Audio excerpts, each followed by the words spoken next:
but the global pandemic means we have to wait for that. Instead, we couldn't have July without a celebration of the world's biggest bike race. We start today with the first ever virtual Tour de France. Here we tell you how things will work. Basically, think of all the leaders' jerseys of the Tour de France as a team contest, and along the way, riders will be accumulating points. Today, there are 4 sprints in the men's and women's race. You can see the points that are awarded for each of those sprints. And a team captain will be nominated in each team who will carry the jersey after they take it, if indeed they do. Today there are 4 Queen of the Mountains in our first race as well for the famous polka dot jersey. And we have an award for the best young rider classification. That's for riders who were born after January the 1st, 1995. And again, that's a points-based competition for the first 10 under 25 riders at the end of the stage. We'll also have, as always, the team classification. That is all the points combined for all the various classifications of this virtual Tour de France. And you can get involved as well. If you're at home, a Twitter poll will be conducted during the race, so keep an eye on Twitter if you're on it for the 3 most aggressive riders during the stage. Zwift is the platform we're on. It is a game, but it is still about human endeavour. We have power-ups along the route that the riders pick up and can use, and as the race goes on, we'll explain that to you.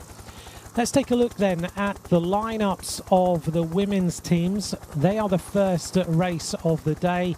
16 teams, 63 riders taken to the start.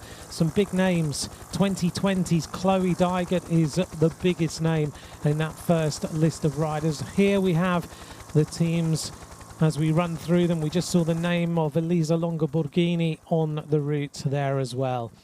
Let's take a look then at the profile. It's a little bit of a hilly one. It's rolling. There are 4 intermediate sprints along the way and 4 Queen of the Mountains with a total stage length of 36.4 kilometers.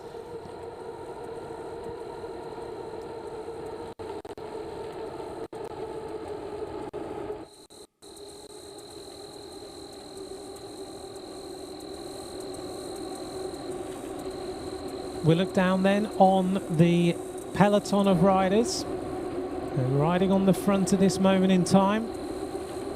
Bonjour à tous, 5 for Georgie. pour cette première étape du Tour de France virtuel. La course est lancée dans le monde de Witopia. Distance totale à parcourir 36,4 km. 64 concurrents ont pris le départ, représentant 16 équipes. Hello and welcome to Race Radio for Stage 1 of the virtual Tour de France. The race is currently underway in the world of Witopia. Total distance to be covered 36.4 kilometers. 64 ladies have started the stage, representing 16 teams. The voice of Seb Piquet, the voice of Radio Tour, as we go through our first intermediate sprint point. And there are the riders. It looks like Tanya Ereth of the Canyon SRAM team was the first rider across the line. So Seb Piquet gets us started, as he always does on the Tour de France. He's sitting in the red car, always in the race, and keeps everybody informed of everything that is going on. So we've gone through the first of our intermediate sprints. I've of course got the avatars of the riders, and we'll explain to you as we go, if you've not seen Zwift racing before, what is going on. We're on to the cobbled section, which the riders go through after that intermediate sprint. So Tanya Ereth looks like she has taken those first points. We'll get confirmation in a moment.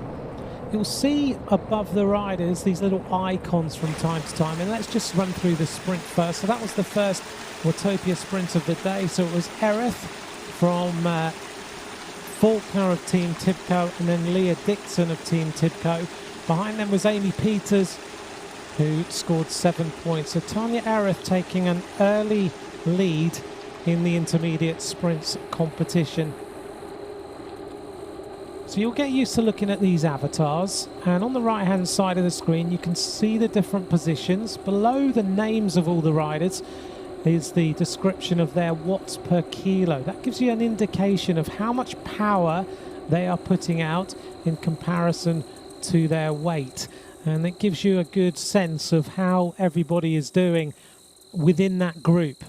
Now, Zwift is an incredible platform, and during the lockdown, many riders have actually been on Zwift and doing hundreds or thousands of kilometers. So many of them are no stranger to this platform at all. But the wonderful thing about it is this is not just about pure power on an indoor trainer. All the riders will be at home today, but there are lots of tactics and lots of gaming involved in this event as well. So the riders really do need to know how this platform works. Now, on some platforms that are used in terms of indoor training, there's no real drafting effect that can be used to help your performance. When you're in a Peloton in the Tour de France, you're sitting in the wheels, you're conserving around about 30% of the energy that you would do if you were sitting on the front, like Chantal Black has just been doing there and April Tacey has just done. But now, the drafting effect, the algorithm within Zwift gives you drafting, which means that you can sit in the wheels and you can save a little bit of energy. We're looking at Magnaldi there of the Cherazit WNT team. She's there in a nice setup outside on the balcony at home, getting a little bit of assistance with what is going on from one of her friends to make sure she knows exactly what's happening. And here is her statistics. So she's rolling along at around 80 revs per minute. Slightly out of the saddle at the moment, putting in a big effort at the moment. And 34 kilometers an hour onto the next climb. Her heart rate very high, 173 beats per minute, and now the revs are starting to drop off.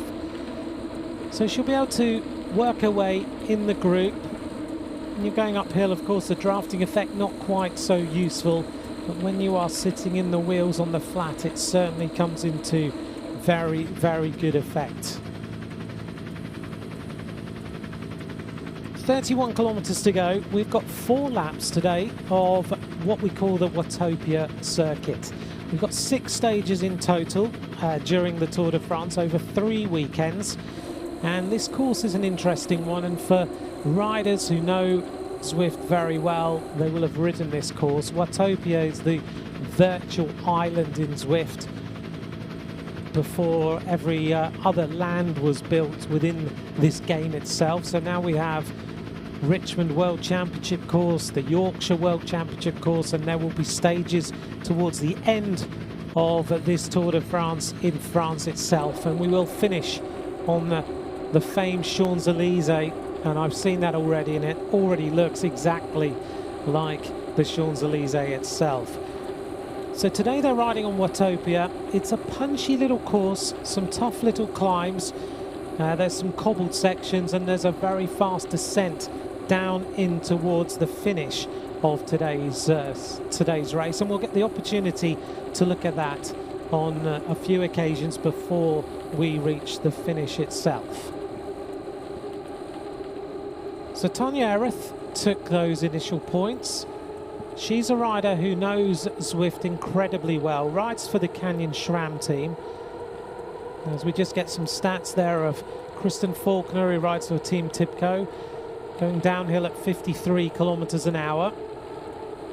And there is Kristen, keeping a good eye on what's going on. And you really do have to have your wits about you all of the time within this game, because if you let the gap go and you drop out of the draft of everybody else, you can have all sorts of problems. You also need to think about the power-ups that we just briefly introduced earlier on as to when you use them. So the riders have got some advantages they can use if they pick them up along the way, and they tend to pick those up at the arches of the sprints and the Queen of the Mountains and the finishing arch. So we'll see when they pick those up and how they use them. There's where we are on the course. Kristen Faulkner at the front. An interesting rider for Team Tipco Silicon Valley Bank. She finished 5th on a stage of the Zwift Tour for All, which was another virtual race that took place during lockdown a few weeks ago. So she's got some form within this game, and she understands exactly how it works. And Team Tipco The American squad are a team that we should certainly watch out for over the coming 6 stages, because they won the Zwift Tour for All themselves. So it should be an interesting tussle between them and the other world level teams that we've got within this race. Coming up then to the first Queen of the Mountains, and a little bit of a sprint going on here at the front between a number of riders. Over the top, and it looked like a rider from WNT, I think it was McNaldy, who may well have gone for that with Joss Loudon. We'll get confirmation in a moment, but it looked to me like a sprint between Joss Loudon of the team of Drops, the British squad, and McNaldy, who we saw that shot of just a little while ago. Let's take a little look at the replay. There's McNaldy sprinting. A couple of riders using power-ups to try and get there, and it looked like McNaldy took it. So McNaldy takes it. Second place looked like Loudon from the replay. And Loudon, to me, used a power-up, an aero power-up, to try and get a little bit of an advantage. There's confirmation, so it was McNaldy from Loudon, and Tanya Erith still maintaining her position near the front.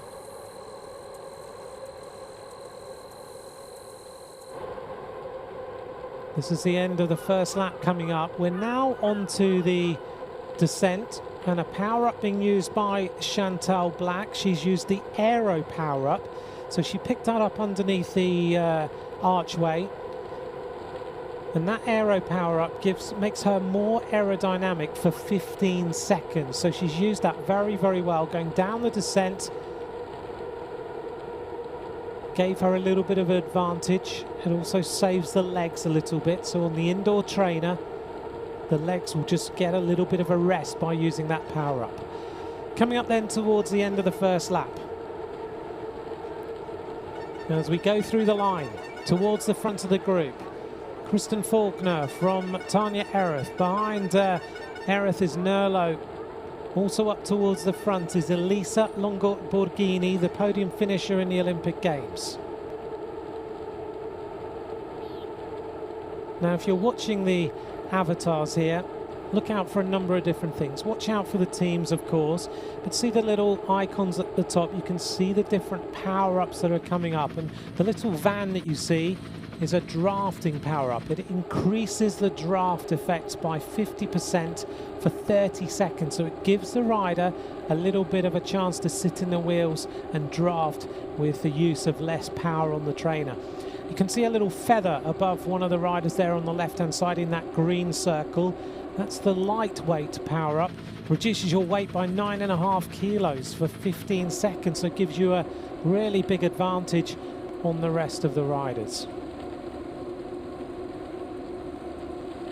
We're on to lap number 2, and towards the front, Tanya Erith, there she is, riding for the Canyon SRAM team, was the winner of the Zwift Academy. That's how she ended up getting her contract with Canyon SRAM.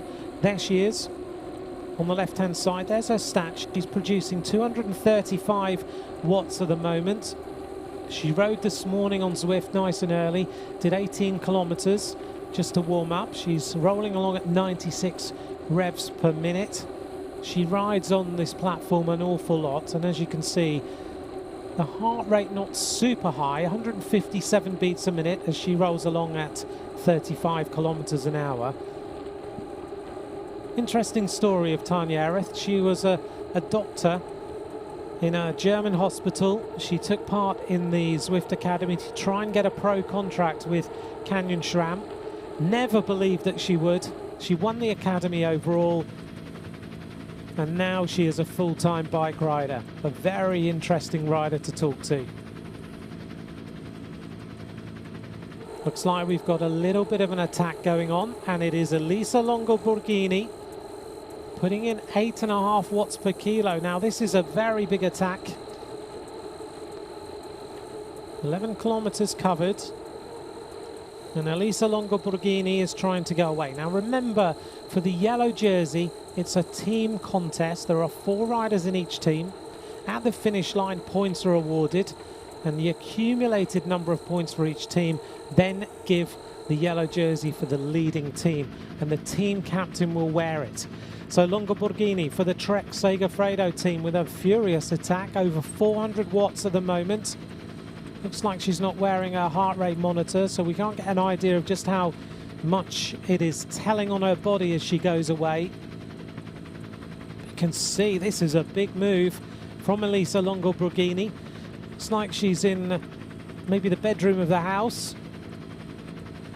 Putting in a huge turn now to try and break away from the rest of the group, and it looks like she is opening up a very big advantage.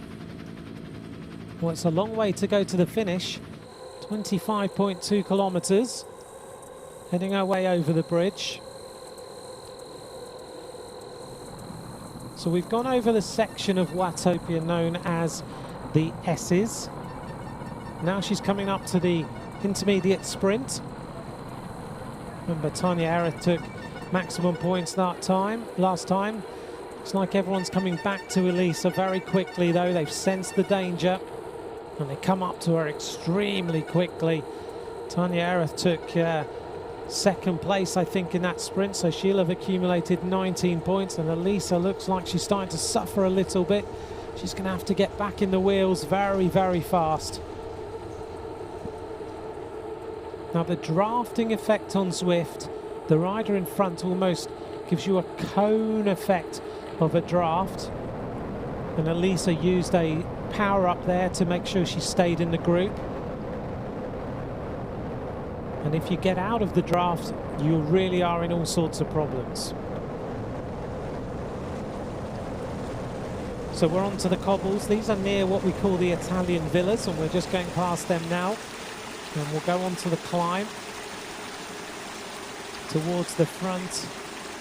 Magnaudi again comes to the front, ready for the Queen of the Mountains point. Suzanne Anderson is towards the front in second place. The world champion of the Madison, a fantastic bike rider for Boels Dolmans, is Jolien Dora. Suzanne Anderson finished 7th in the World Championships 2017 and now rides for Team Sunweb. 23.8 kilometers to go. Now let's hear from the team director of Elisa Longoborghini. We'll hear now from Giorgio Bronzini.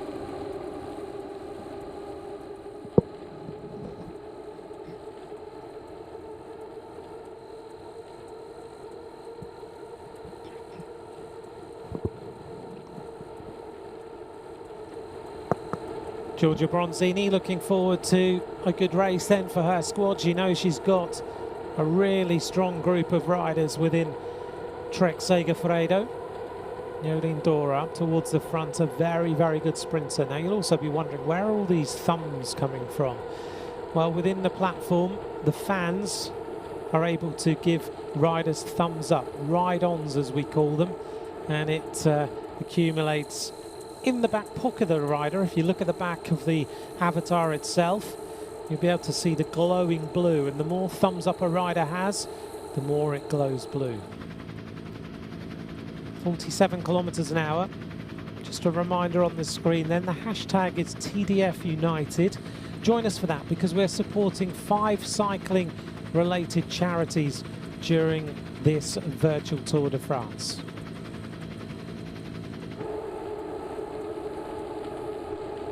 Chloe Dygert now on the front. She's just gone back into the wheels. Chloe Dygert is an incredible bike rider, riding here for the American 2020 team. World champion of the time trial. She won that in Yorkshire last year. 7 times a world champion on the track and a silver medalist in the Olympic Games. See the way the group is moving around. There's a few riders just starting to drift towards the back of the group. Now, tactics will play everything in this event. Leah Dixon now towards the front. Let's take a look then and hear again from Giorgio Bronzini. We are so excited to be part of virtual Tour de France event. I have a really big and strong team, so I hope to be up leading the races and why not the winning. And I believe in my girls, and everyone is keen to go for it. Well, she does have a very, very good team here this afternoon. The team of Trek Segafredo, Elisa Longo-Borghini, Abby Van Twisk, Loretta Hansen, and their team captain on the road in the road events, Trixie Warwick, the German rider. Some little gaps starting to open in the group. Here's where we are on the course. We're coming up to the 16-kilometre point with the Queen of the Mountains beckoning in the distance. McNally again towards the front for WNT. This is a great performance by this rider. Also coming up towards the front now is Nerlo. Leah Dixon is also beckoning towards the front as well. Remember last time the positions were McNally, Loudon and Erith first across the climb.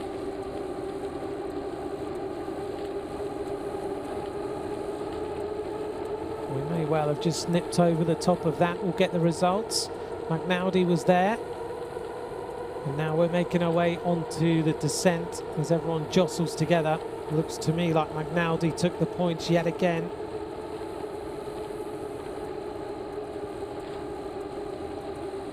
62 revs a minute on her indoor trainer. There she is. Still out the saddle. Just settling down now into the descent. 173 beats per minute. Beautiful background to her camera, isn't there? Riding there in the mountains themselves. She's got almost a little smile on her face. She seems to be enjoying the form that she's got this afternoon. Well, if you're sitting at home and you're thinking, this looks really interesting, you can actually set yourselves up with a home trainer. You need what we call a smart trainer. It talks to the game, so it makes the descents and the ascents as difficult as it would feel when you're out on the road.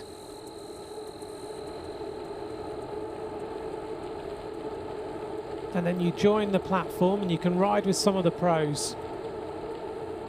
And all the pros are on there and they pretty much all let you follow them. So you can join up with some of them on some routes. In fact, we are just coming to the Queen of the Mountains, so let's just see what happens. I thought we'd missed it. And as you can see, McNally uses a featherweight power-up, so this gives her a big advantage here. It makes her more light for 15 seconds. Has she timed the power-up right? I'm not sure she has. And it looks to me like Joss Loudon may well have sneaked past her on the line. So she mistimed the power-up.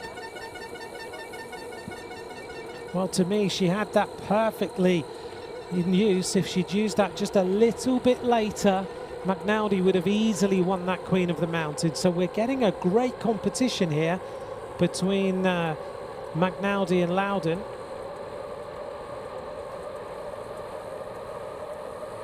Joss Loudon, McNally won the first one. Confirmation that Loudon took the second. Riding for Team Drops, the British squad. A rider who came into cycling quite late and joined, just started riding local races in Great Britain.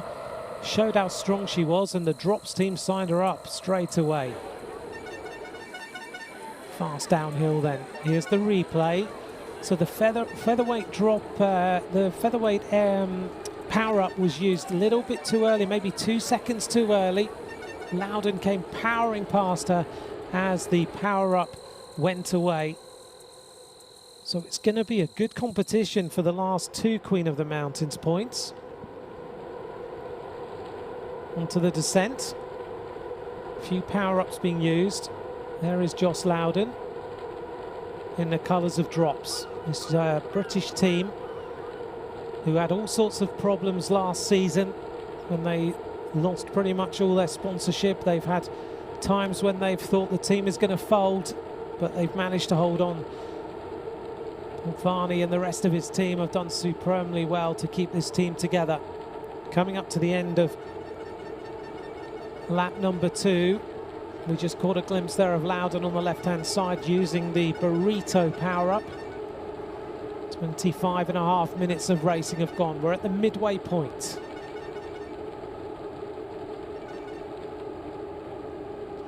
Well, thanks very much for joining us. This is the virtual Tour de France, and indeed a very important moment for women's racing as well, because this is the first time we've seen a women's race on equality with the men's race on a Tour de France platform. So a little bit of history, and I know the women really are looking forward to these 6 stages of racing. The jostling going on as you would expect in a normal Tour de France peloton, but we've got a small number of riders now in this group. The big names are in here. Longa Borghini is there, Chloe Dygert is there. Chloe Dygert, the world champion of the time trial. Tanya Erith looking for a victory for her team. Joss Loudon riding very well indeed. Jasmine Doering is also in here for her squad, the team 2020 with Chloe Dygert. Jasmine Doering, bronze medalist in the Olympic Games on 2 occasions. 4 times a silver medalist in the World Championships on the track, a Pan American champion on the track.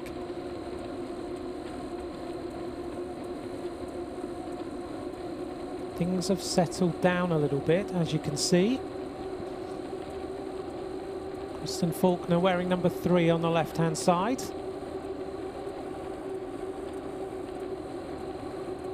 Now, every time we go up that Queen of the Mountains point, it looks to me like we are losing riders. 2 or 3 riders just coming back. Well, don't forget, throughout the race you can join me on Twitter as well, @AntMcCrossan, if you want to send me any of your messages. It's wonderful to be back talking to all of you. I haven't spoken on the microphone since February.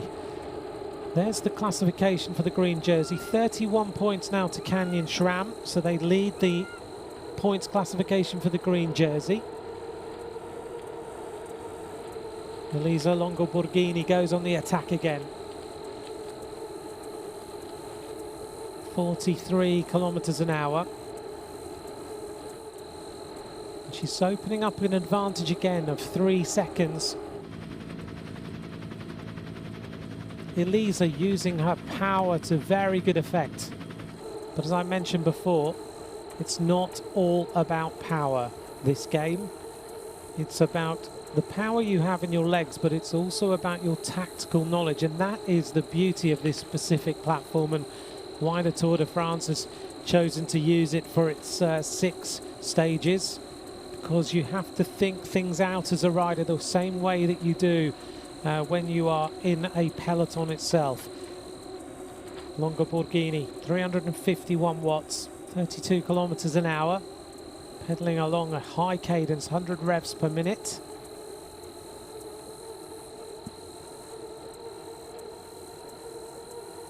Now Longa Borghini is looking to secure some more points for this Trek Segafredo team. The next intermediate sprint will come up at the end of the bridge. Elisa Longa Borghini of the Trek Segafredo team, Olympic Games podium finisher, winner of the Tour of Flanders, winner of Strade Bianche, and a bronze medalist in the World Championships, across the points line first yet again.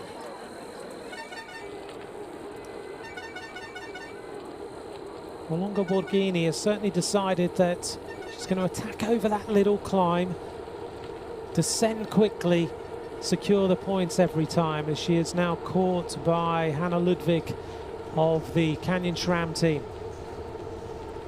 Well, Lisa's really now got to dig deep and try and get back into that group. Does she have a power up to use? Working her way all the way through the group. Onto the cobbles.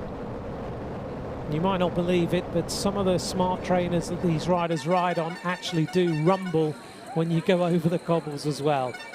There's the replay of second place. I'm just having a look to see who that was. May well have been a rider like Jolien Dora. So Longoborghini takes the first place. Daylight between her and the rest of the group.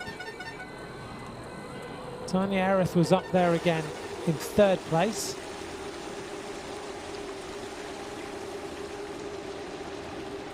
Erith is doing very well for her team. Above some of the riders then, some power-ups being used. We can see the van power-up, which is Alexis Ryan using her specific power-up to just get a little bit more of a drafting effect. Remember that the van draft increases your draft effect by 50% for 30 seconds. The group has kind of come back together again. It'll be very interesting to see if it comes down to a sprint, who is going to take this. Suzanne Anderson towards the front, riding for Team Sunweb, the 21-year-old. 7th in the World Championships, as I mentioned before, a Norwegian rider.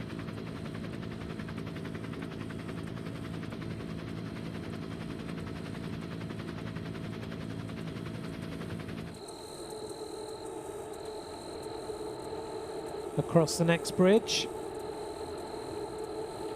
To me, Team 2020 have got a lot of riders in this group. They've got Shayna Paulus, Chloe Dygert is in here, and I think we've also got Yasmin During. Canyon Schramm, at least a couple of their riders in here, if not 3 riders in this front group.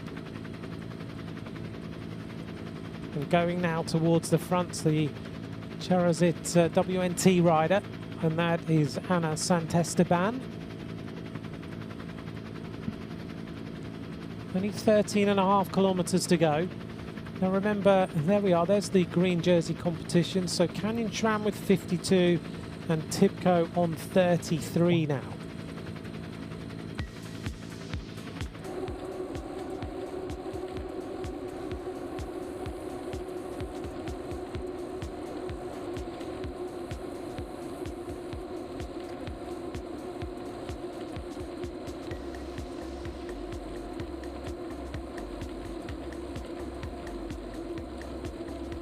On the front now is Doble Hickok. 4th on a stage of the Zwift Tour for All.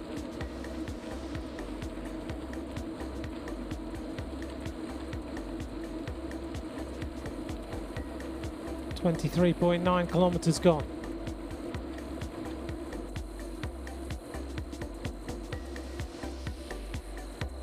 Here is Kristen Faulkner.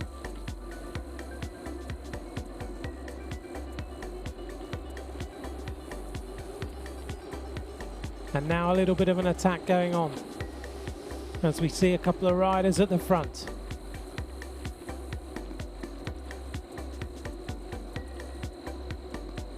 Let's take a look then at some statistics. This is rider workload, the most work done from the start of the race. Sanguinetti, Magnaudi and Doble Hickok are the 3 riders who've done the most work.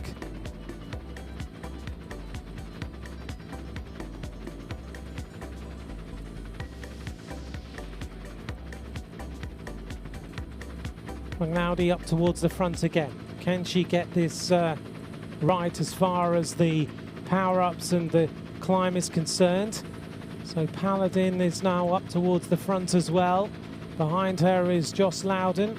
Joss Loudon looking for more points. Remember, in the first 2 climbs, Magnaudi of the Terazit WNT team took the first climb ahead of Joss Loudon. Second was the other way around. Loudon took it ahead of Magnaudi.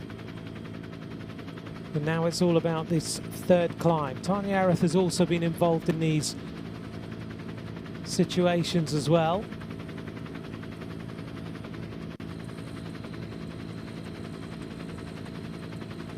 Not far away. There's the power statistics of Magnaudi again, who's one of the 3 riders who's done the most work. 174 beats a minute right now. Looks very concentrated, doesn't she? It's so interesting to see the setups of these riders and what they have at home. Just keeping a good eye on the screen. This team is a German team. Started off actually as a British-based squad, and then the German sponsors took it over and have really developed this team into something pretty special as an overall outfit. So McNaldy now making her way towards the front, and she's looking for the Queen of the Mountains again. This is the third of them. You can see the countdown at the side of the road. Everybody else is there. Who is going to take it this time? It's going to be this tussle. She's ignited the power-up yet again. She's gone with the featherweight power-up. Has she done it at the right time this time? You can see how much of an advantage it's giving her. It means that she's now 9.5 kilograms lighter as she accelerates away. Two members of the drops team are going for it as well, though. And it looks to me like Joss Loudon is again going to get the maximum points. Superb sprint by Loudon ahead of McNaldy.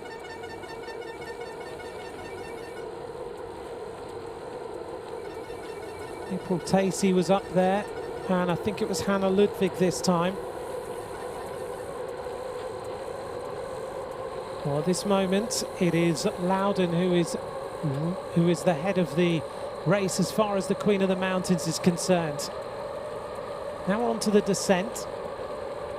Now you're actually on this descent able to go into the super tuck that so many riders use.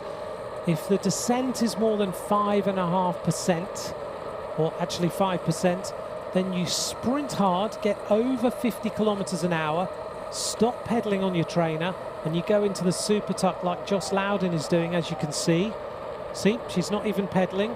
She's got a chance to recover like you do in normal circumstances. It's like her mum's coming to check on her. And then you just have to kick hard, get into the group quickly. Joss Loudon's left that a little bit late to get into the group. She's really going to have to work hard, because if you don't get in at the right time, then you miss the draft of the riders and you are dropped. But she's managed to do it. So that was a lovely moment there where we got to see her in the super tuck. It gives you that chance just to recover, because this platform is so tough to ride on. Confirmation then that Loudon took the 10 points on the Witopia Hilly Climb 3. McNaldy was second, and Tacey of Team Drops was in third place. Coming up to the end of lap number 3. One more lap to go to decide who takes the first yellow jersey of the first ever women's virtual Tour de France. 9.2 kilometers remain.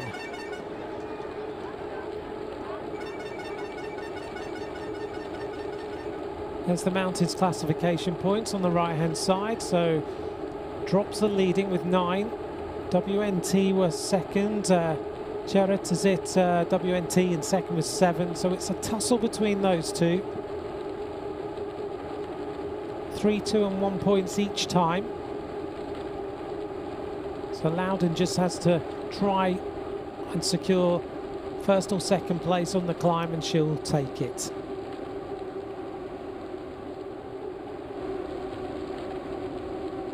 Chloe Dygert up towards the front. Kristen Faulkner just used her power-up, which was the van power-up, the draft power-up, increasing the draft effect by 50%. Also in the group is Emilia Farlin. Well, let's hear now from the team owner of one of the squads in this group, from Team 2020, Nicola Cranmer. 2020 is super excited to be part of the virtual Tour de France hosted by Zwift. It's going to be such an amazing event for women's cycling. We get to be showcased on the biggest cycling platform in the world. That is the Tour de France. And the stages are very mixed. We've got mountains and flats, so we'll be looking at a different rider for each stage. For stage 1, I would say my pick would be Chloe Dygert. No surprises that the team owner of Team 2020 picks one of her riders, Chloe Dygert, as the winner of today's stage. Dygert, as we mentioned earlier on, world champion of the time trial, She's been sitting in the wheels here. She rides Zwift a lot. Her team are a little bit like the Canyon SRAM team as far as riding this platform is concerned. They have a real alliance with them, and throughout the lockdown period the team has been conducting rides for their fans to join, their sponsors to join. Tanya Erith there on the left hand side, 190 watts, pedaling on at 94 revs per minute, 161 beats per minute her heart rate. Tanya at the start of the season tends to spend a lot of time in Mallorca training. Really working hard now, knowing that we're only 7.5 kilometers to go. Just sitting in the draft. In front of her is Amelia Farlin in the group. Well, thank you to all of you for joining us for this virtual Tour de France. Don't forget to look at the hashtag on social media, TDF United. That is where we are looking to support 5 cycling related charities.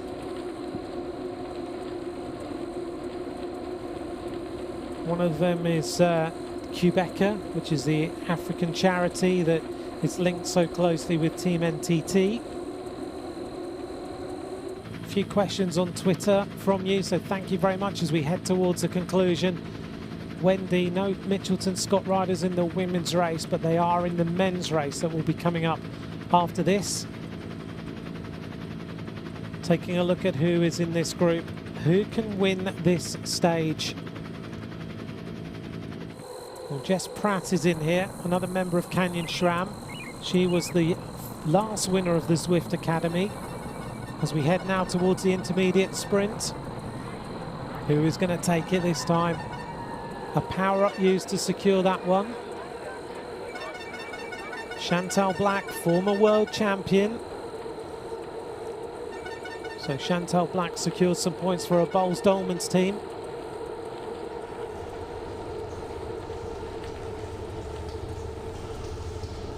Now these riders are going to start to think about how they're going to get ready for the finish. And there are some powerful riders in here. The other question, of course, for everyone will be who has got power-ups left. And those come into play in the finishing sprint, of course.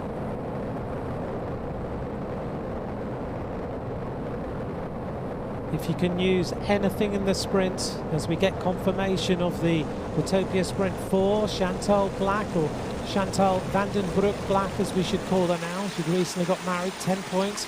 Jess Pratt took 9, Faulkner took 8. And confirmation that the green jersey at the moment is on the shoulders of the Canyon SRAM team. Team Tidco in second, and Bowles-Dolman's that little securing of points moves them into 3rd place.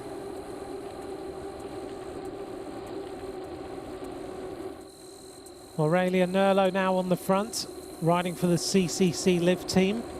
Now I know that the team director of CCC Live this afternoon on their Discord channel, because the riders talk to each other on Discord, which is a gaming channel, and they're in contact with their team director wherever they are in the world.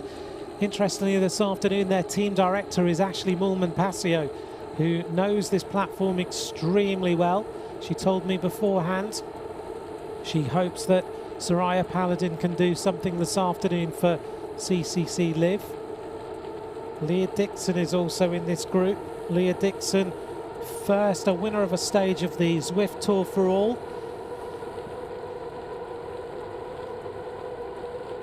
As we make our way down towards the 5 kilometre to go point, not far left in this first stage. McNaldy goes to the front again, looking for points for the Queen of the Mountains, being tracked again by Joss Loudon, I think. Also in here, number 24 at the back is Valerie DeMay. Drops in here with April Tacey. WNT or Cherazit WNT also have got a number of riders. Catherine Hammers is in here wearing number 122. Also in here, Amelia Farlin, don't forget her. She's in the white of the team of FDJ Nouvelle Aquitaine Futuroscope. Chantal Black, I think Jorlin Dorda is also in here. Chloe Dygert moving up on the right hand side, wearing number 94 is Suzanne Anderson. So there's a little bit of a lull. Now when we look, the lull still means that these riders are putting out 7 watts per kilo for Elisa Longo Borghini, which is a huge amount of power. Featherweight is engaged by one of the riders then, as we look at Doble Hickok from the rally cycling team. 4th on stage 4 of the Zwift Tour for All. She's really trying hard, isn't she, on this climb. 340 watts, 85 revs per minute for Doble Hickok. She's stayed in the group.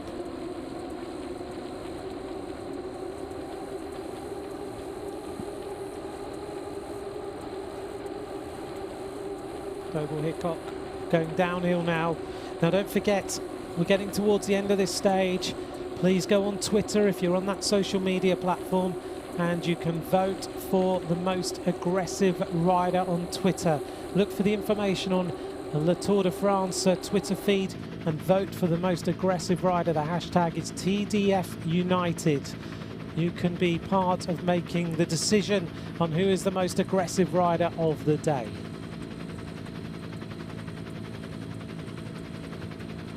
Only 3.3 kilometers to go.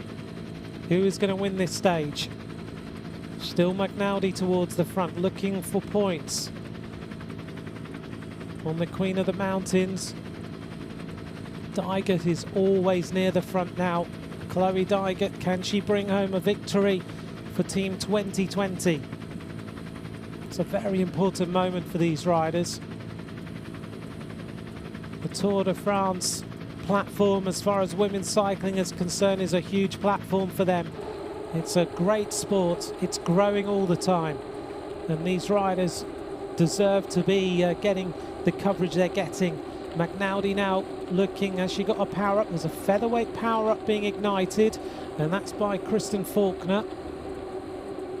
You can see just above her head the feather reduces her weight by 9.5 kilos for 15 seconds, takes her up to the front of the group. Amy Peters is also in here for the Boels-Dolmans team. And you can see the ghost. One rider has put the cloak on. It makes you invisible for 10 seconds.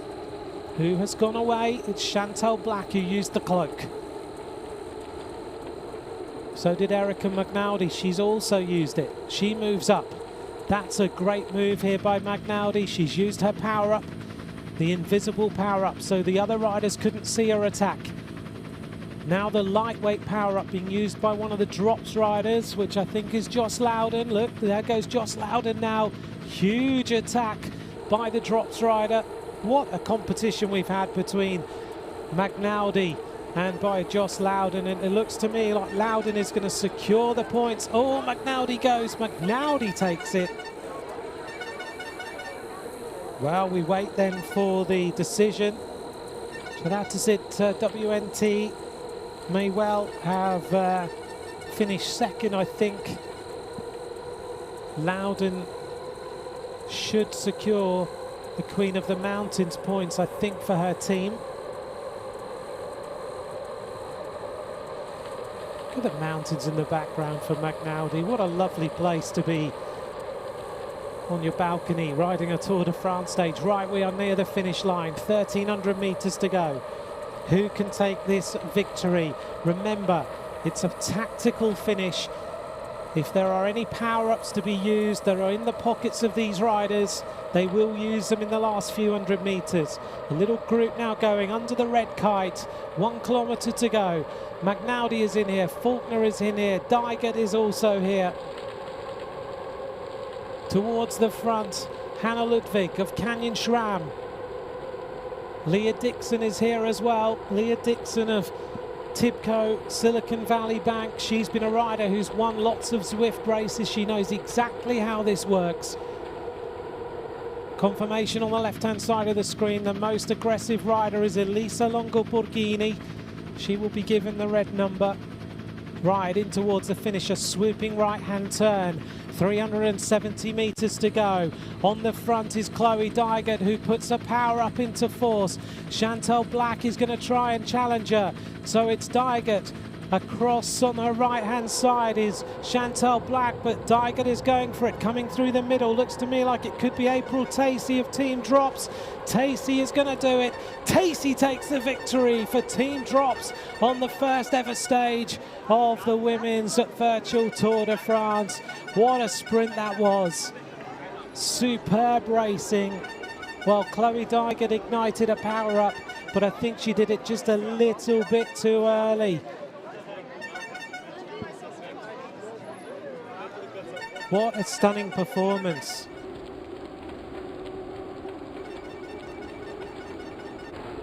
April Tacey of Team Drops, the British squad.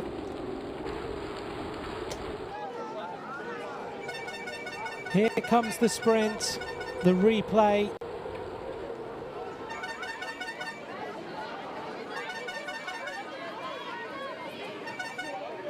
April Tacey of Team Drops wins the stage. I think we'll just check the results and make sure we had the right rider, but I'm pretty sure it was her as she made her way towards the front. We wait for confirmation. It was so close across the line. Chloe Dygert put the power up into motion, maybe just a couple of seconds too early. Well, there you go. That's what virtual racing is all about.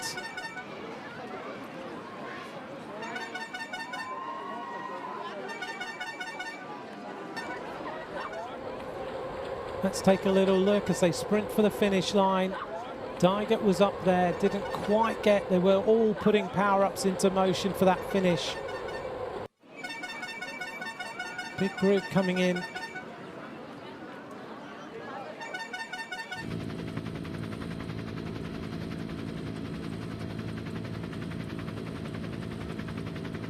Elisa Longo-Borghini then, the most aggressive rider of the day. Here's confirmation of the finish. So April Tacey takes the victory ahead of Kristen Faulkner of Team Tibco. In third place was Chantal Vandenbroek-Black of the Boels Dolmans team.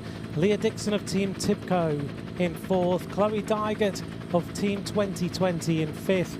And it was Tanya Ereth in sixth place. Canyon SRAM with a lot of riders in that top 10. Remember, this is a team competition, so the most points accumulated by a team will give you the yellow jersey.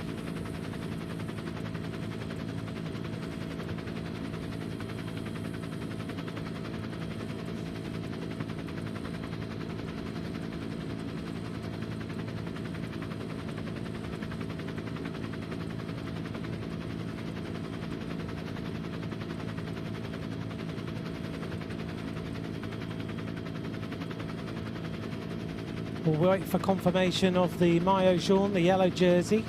Don't forget this afternoon we will also bring you the men's race, which is over the same course. Some big names in the men's race as well. There's the sprint. Dygert just fading away. All different power-ups. I think April put in a aero power-up as well on the run into the finish.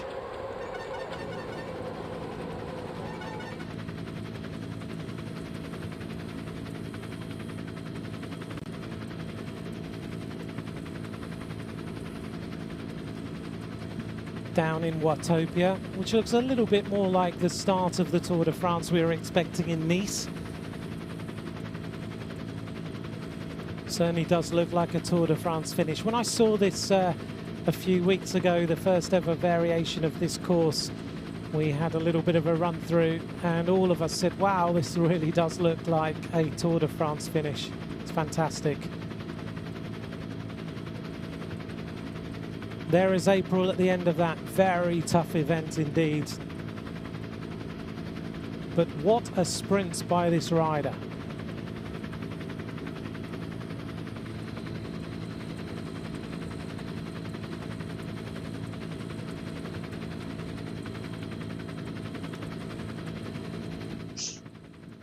April Tacey, congratulations on an absolutely stunning win on the first ever women's virtual Tour de France. Summarise your emotions for me now. That was some win. I just can't believe it. I'm just so excited. I'm so happy. Tell me about your tactics there, because it looked to me like as you came into the finish, you ignited the aero power up. Was that right? Yeah, I had the aero power and I hit it with about 300 meters to go, and I just gave it my all. How tough was that race compared to being out on the road? It was pretty tough. Like, it was just really hard, and just up the hills as well. Everyone was like giving their all. Well, congratulations, April. That is a big, big win for Team Drops. Your teammates and your team manager, Bob Varney, are going to be very, very pleased, aren't they? Yeah, so happy. Well, very well done. We enjoyed watching you. The winner of stage 1 of the virtual Tour de France for women, April Tacey of Team Drops. Thank you very much. Thank you very much. What a win by that young rider, a young British rider who has ridden a little bit during her career as a rider and the races in the Netherlands quite a lot. She's ridden races like the Healthy Aging Tour and other races. She was selected to ride the World Championships in Innsbruck for Great Britain as a junior, but now she has beaten the biggest names in women's cycling on the virtual platform of the Tour de France. She beats Chloe Dygert, the world champion of the time trial. She beat Tanja Ereth. She beat Elisa Longo-Borghini, the winner of the Tour of Flanders, and other riders that are so well known in the world of women's cycling. That really was a very, very special performance by that young rider. Well, it won't be long until we get the start of the men's race, but of course we've got to summarise for you the different classifications so you know exactly how things stand. Hopefully you're getting to grips with what virtual bike racing is all about. A little bit like the simulated car racing we have, except in terms of bike racing, you absolutely have to put all the effort on. When I've talked to some of the pro riders who've taken part in men's events, they say this is even harder than riding a World Championship time trial at times, because you are absolutely on the limit the entire time. There is very, very little chance for any recovery at all.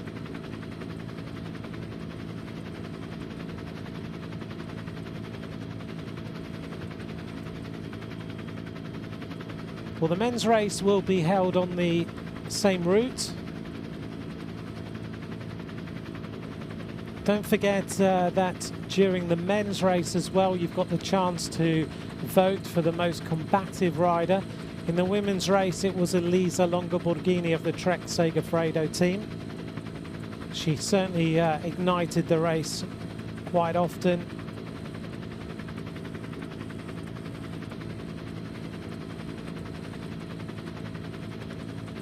But it demonstrates to you just how tactically you need to use everything to good effect as far as the tactics are concerned.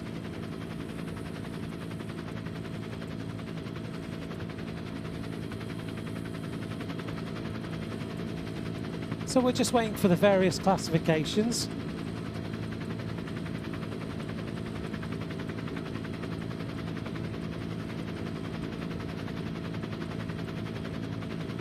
And then we will make sure that we know who, of course, has taken the various leaders' jerseys. So we have got all the jerseys that we have in a real Tour de France, I guess we can say. Yellow jersey, for the leader of the general classification. On the finish line then, points were given, so 50 points for the winner, down to 1 point for the 25th place rider. The points are then accumulated and the yellow jersey will be given to the team and then given to their team captain. Let's take a look then, as we always do in a Tour de France, at the run into the finish. So Chloe Dygert was on the front. She put her power up into good effect. We look to see where April Tacey is. She was up there, and then just at the right time, she put her power up into effect. There she is. She puts the aero power up into use, and that took her away from Chloe Dygert.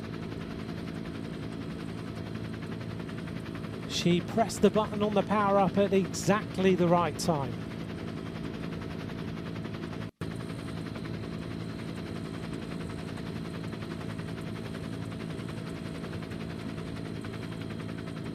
So as I was saying, the yellow jersey, a team competition, the most points accumulated by the team will give them the yellow jersey. So the fact that April has won the stage doesn't necessarily mean that Team Drops will be the yellow jersey holders. It's all about point accumulation. On the Tour de France, it's all about time accumulation. But this platform means that the racing can be very, very tight on some stages. So it's a case of just making sure that there was a different way of working out the classifications, and points seems to be the best way to do that. The green jersey, of course, will be for the sprints points classification. There were 4 intermediate sprints along the way. The white jersey for the best under 25 rider, which may well end up being April Tacey. And then the Queen of the Mountains, the polka dot jersey for the rider who accumulates the most points at the top of the climbs. And that was a real tussle between McNaughty and Loudon.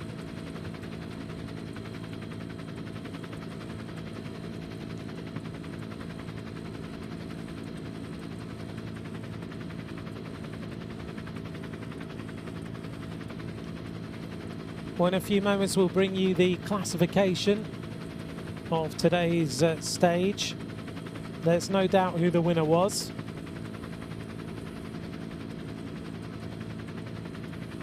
April Tacey. For British fans, she was first really noticed in Great Britain, where she finished second in a race called the Curlew Cup, which is one of the oldest bike races for women in the country.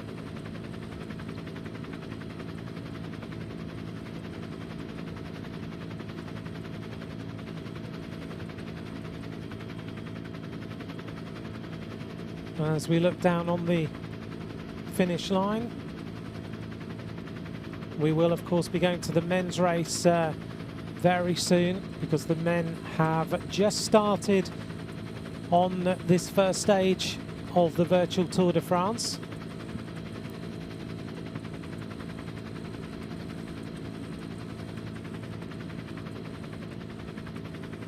We'll look down.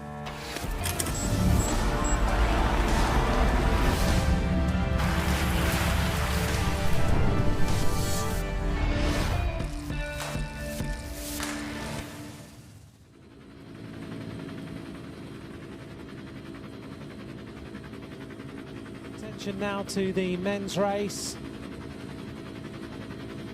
The riders are out on the course. Let's take a look through. We'll bring you an update as to who has got the yellow jersey for women in a few moments time, but the men's race is already on. 23 teams of 4 riders, so 92 riders taking to the start of the race. Some big names in this field this afternoon. Greg Van Avermaet, there you can see Michael Matthews, the world champion Mads Pedersen, Edvald Bosenhagen also in the group. And Gorka Izagirre of the Astana team.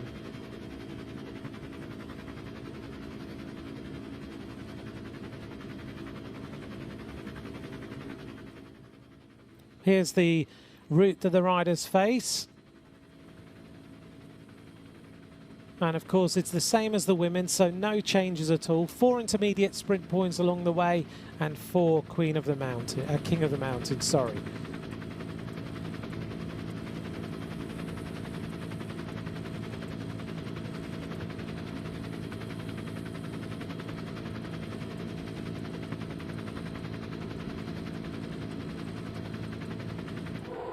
Four sprints along the way at exactly the same points that we had in the women's race.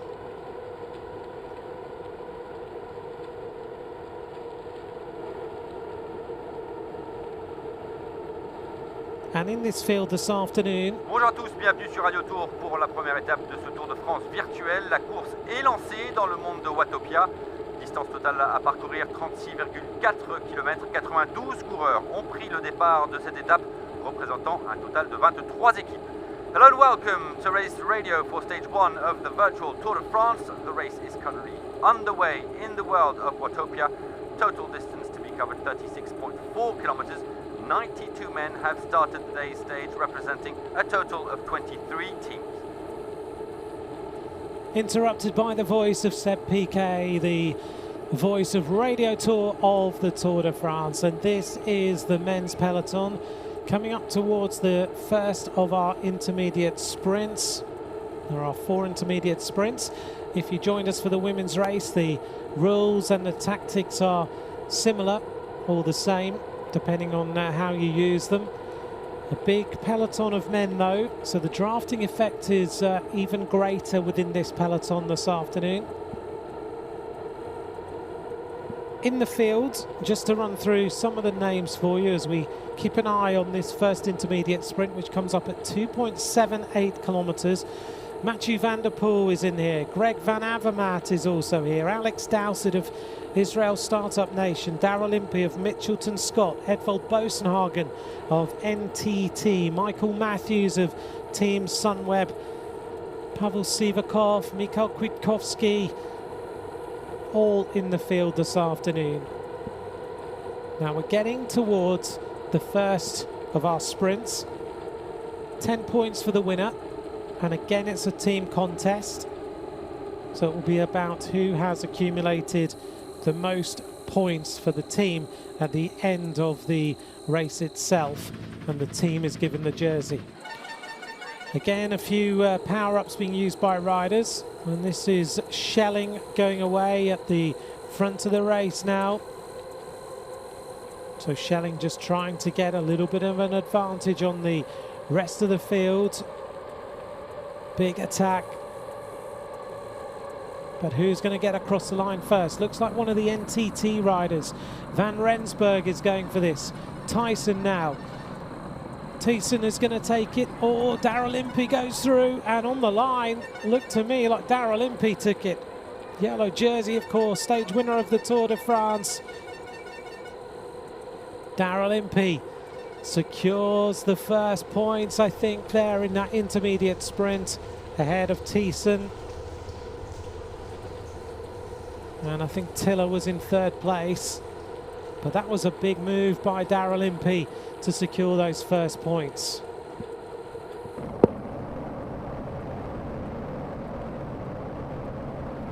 Onto the cobbles by the Italian villas. If you've just joined us, this is the first ever stage of the men's virtual Tour de France. We couldn't have July without a celebration of the Tour de France. There's Daryl Impey sweating away in Girona. It must be extremely hot there. That was a little bit of a grimace.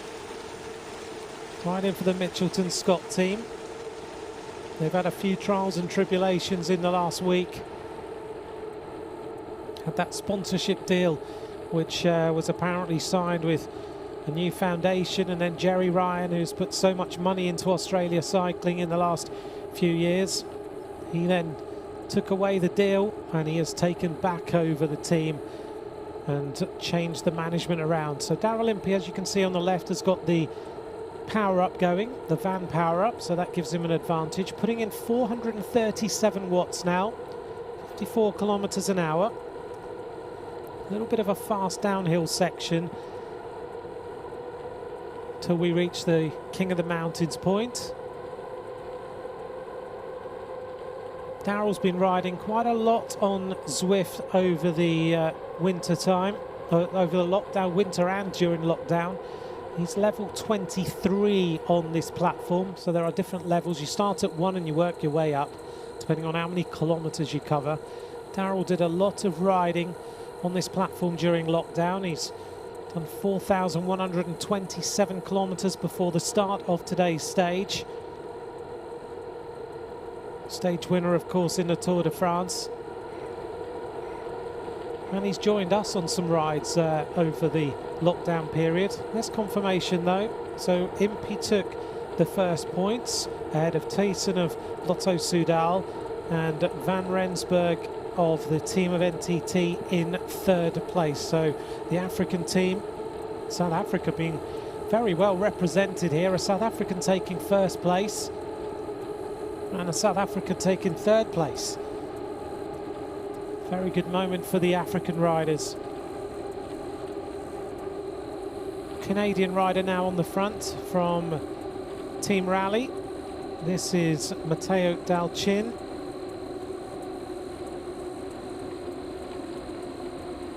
And his teammate now trying to break away. Well, this to me is a big attack here from Dan McClay. One of the sprinters of the Arkea Samsic squad.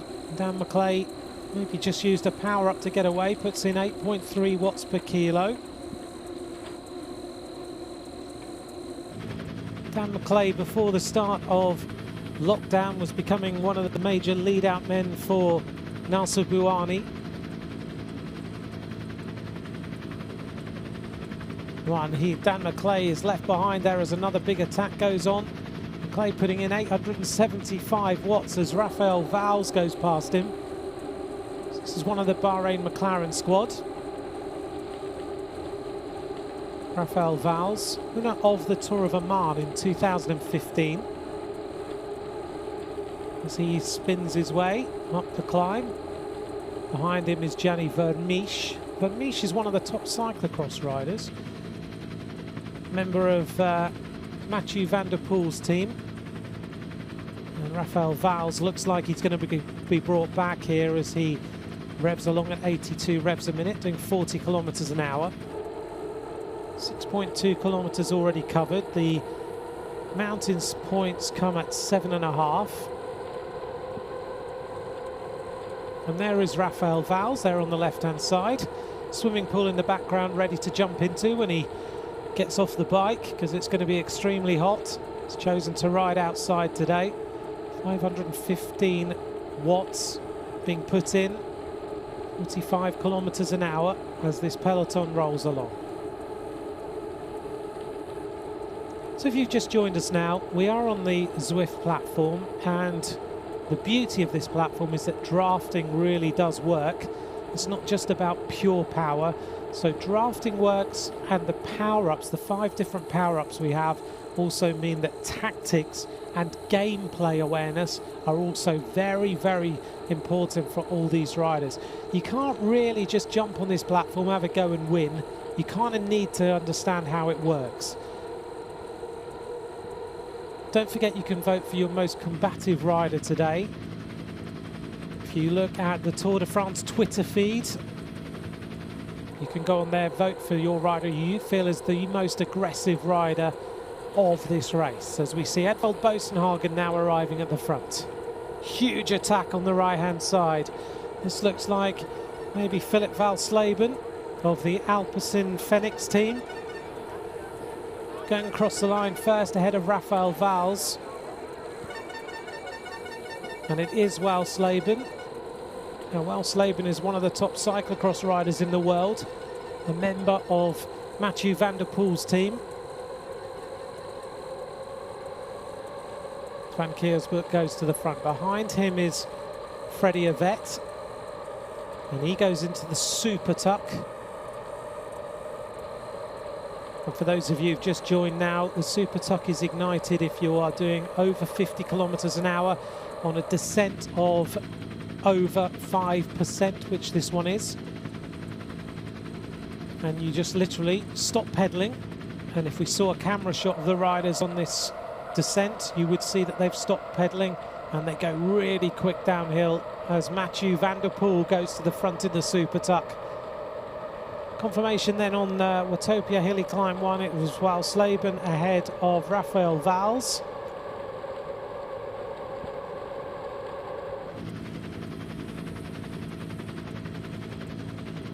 And we're coming down towards the end of lap number 1. Nicky Assant is up towards the front as well. Each lap of this Witopia course, which is a virtual land within the game. When we get to stage number 3, we will be in a virtual France, and we will finish on the Champs-Élysées. Peter Seri now takes over the pacemaking as we come up to the end of lap number 1. 4 laps in total, and leading across the line is Van Kiersberg ahead of Gorka Izagirre. Jonathan Castroviejo of Team Ineos was also up there. Mathieu van der Poel, here's his stats: 97 revs a minute. Heart rate is notching up towards 170, and he's going along at 50 kilometers an hour. There he is at home, out the saddle, working hard. And as you can see, what a lovely tribute there in the background on the shelf to Raymond Poulador, his granddad, who passed away sadly a few months ago. There's the motivation of Mathieu van der Poel this afternoon, looking up at his granddad. And doesn't Mathieu van der Poel look honed and fit and ready for when the season restarts? Lovely shots of Mathieu van der Poel there.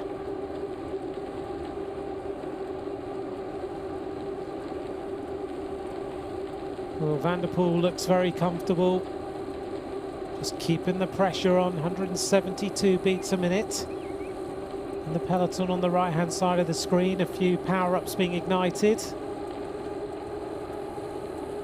Van der Poel just dropping back a little bit, going alongside Daryl Impey. And on the front now is Dorian Godon, the 24-year-old rider from Agi Désert Le Mondial. Up there on the top left of the screen, the hashtag is TDF United.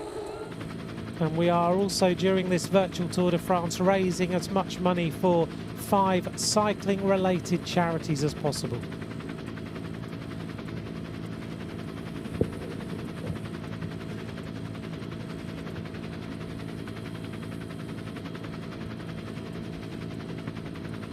Third in the wheels is Freddy Ovett, the son of the great athlete Steve Ovett. Now rides for Israel Startup Nation. Didn't choose to go with trying to be an athlete. He decided to be a cyclist instead. And he's done very well now, reaching the World Tour with Israel.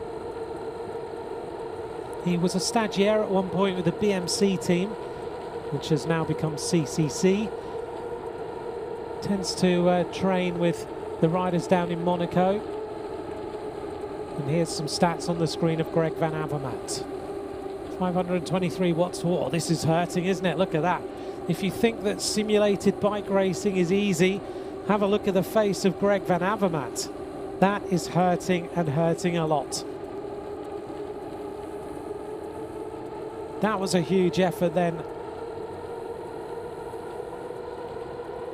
180 odd watts. Now he calms down as they go downhill. The fans in the game giving the thumbs up, the ride-ons to these riders.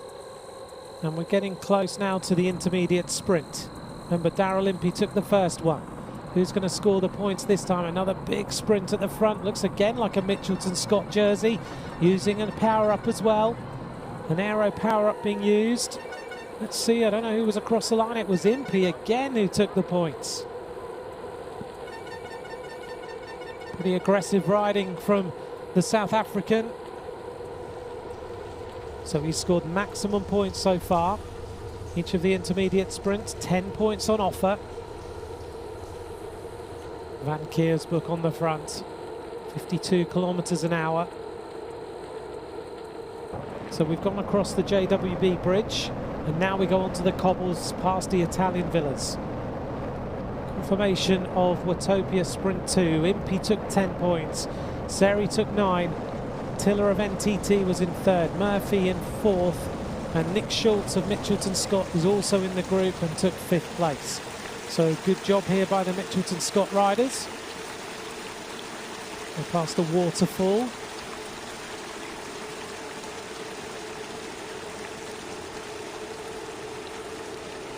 "15 minutes of racing gone. We've already done nearly 13 kilometres. This is flat out." Just to remind you then, we have 5 power-ups available to riders. They pick them up under the arch and then they hold on to them until they decide to use them, but they don't pick up a second power-up until they've got rid of the one they're holding. So there's an aero power-up. It's like an aero hatch you can see above the riders. In fact, one rider towards the front in the blue circle is using one right now. Makes you more aerodynamic for 15 seconds. The draft is a van.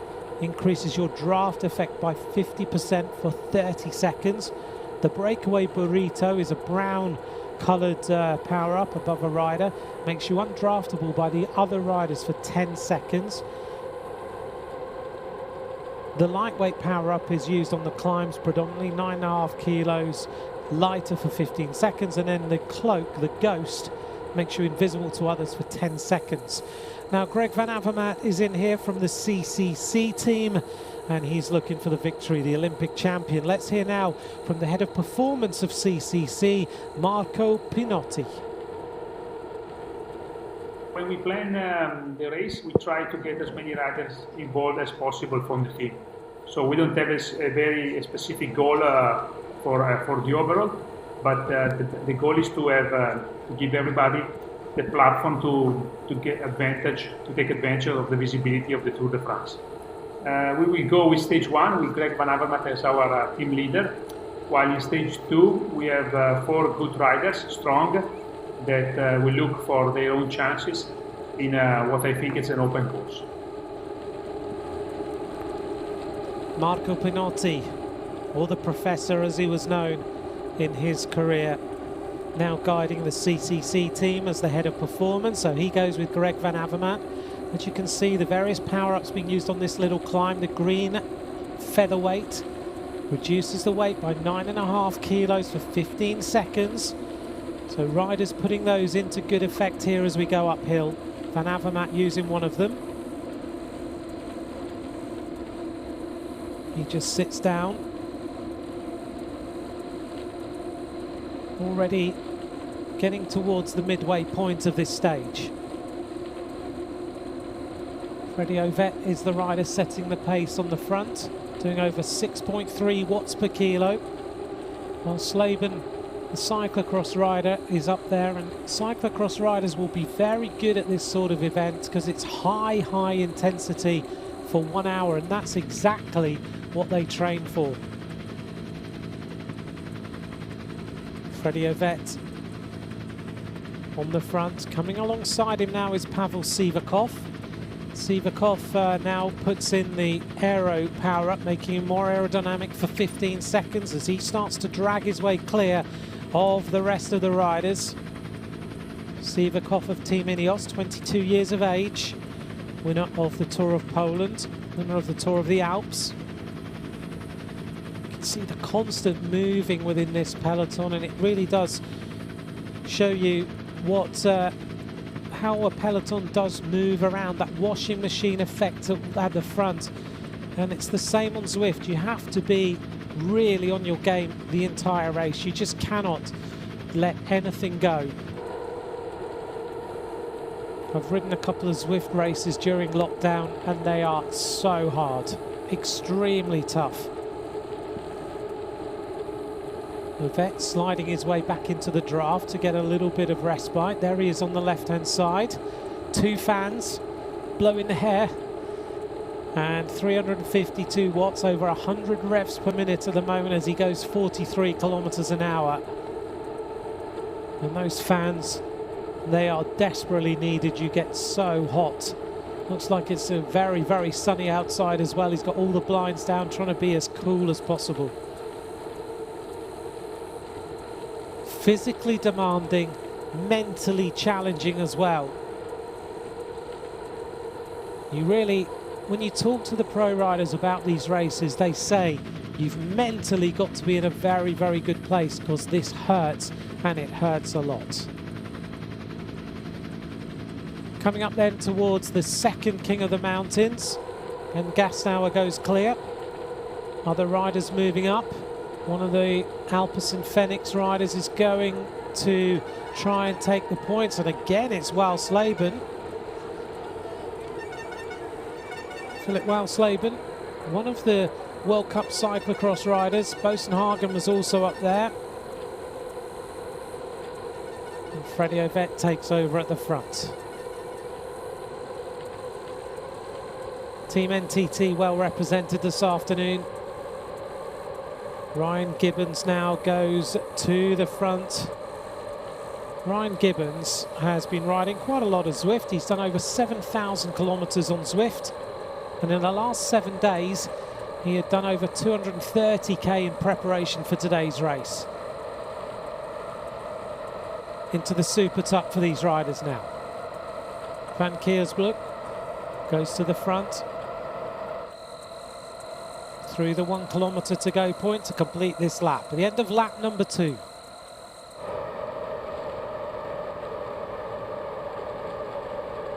.2 kilometres to go. It's nearly 18 kilometres covered in 21 minutes. 22 minutes coming up. Confirmation then of the climb. Walsleben took it ahead of Edvald Bosenhagen, with Ben Gastauer of Agi Duzelle Mondial in 3rd place. Darrell Impey towards the front. Breakaway burrito is put into play. A few riders putting in the draft power up as well. The van appearing above their heads. And Van Kiersbroek is going to be the rider who's going to lead across the line this time. On his wheel is Ryan Mullen, the Irish rider for Trek Segafredo. End of lap number 2.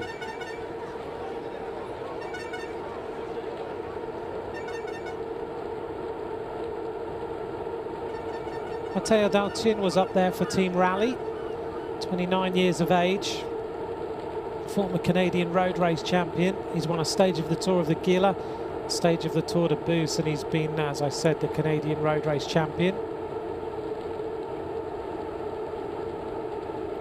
The stats on the screen then of Edvald Bosenhagen. Now, this rider knows Zwift and knows Zwift very, very well. So far in his riding in Zwift, because of course he spends an awful lot of time in a country and an area where he can't get outside to train, he has ridden 19,696 kilometres on Zwift and climbed 205,000 metres. He's one of the highest level riders, pro riders. He's level 44 on this platform. Stage winner, of course, in the Tour de France, and Bosenhagen could well be a stage winner this afternoon.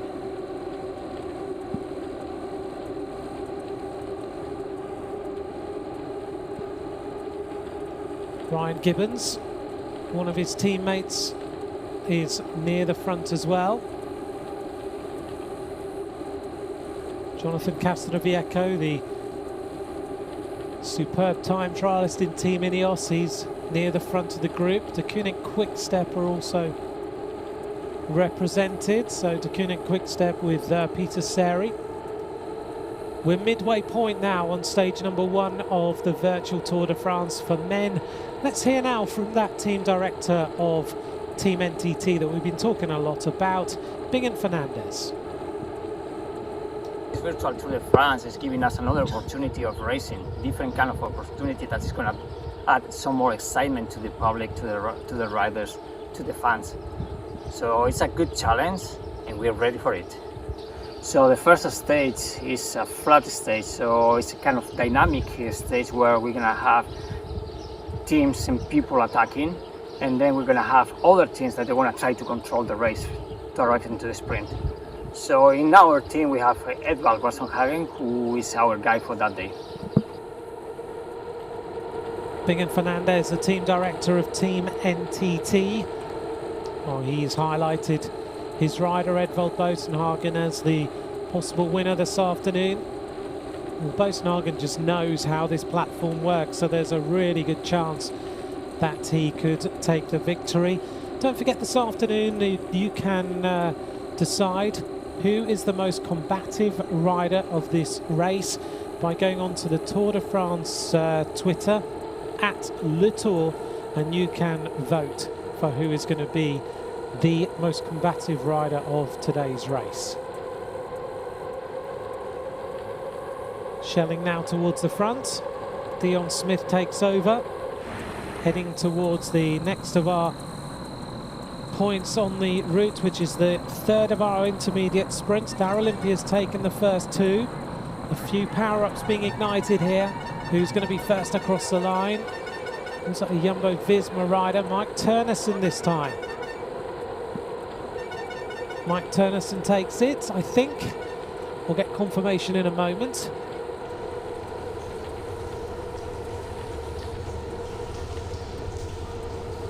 Mike Turnesen, you think back to the first stage of the Tour de France last year when he managed to rescue the day of Jumbo-Visma in a spectacular way as we go on to the Cobbles again.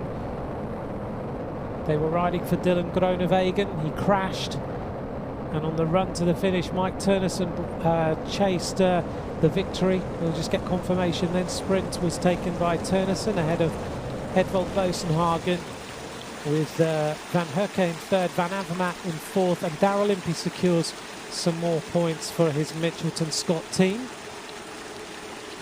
Yeah, Mike Turnesen secured, of course, a stage victory and the first yellow jersey of last year's race. Here's the replay. Turnesen using the power-up at a perfect moment to race across the line. Still a big group of riders left here.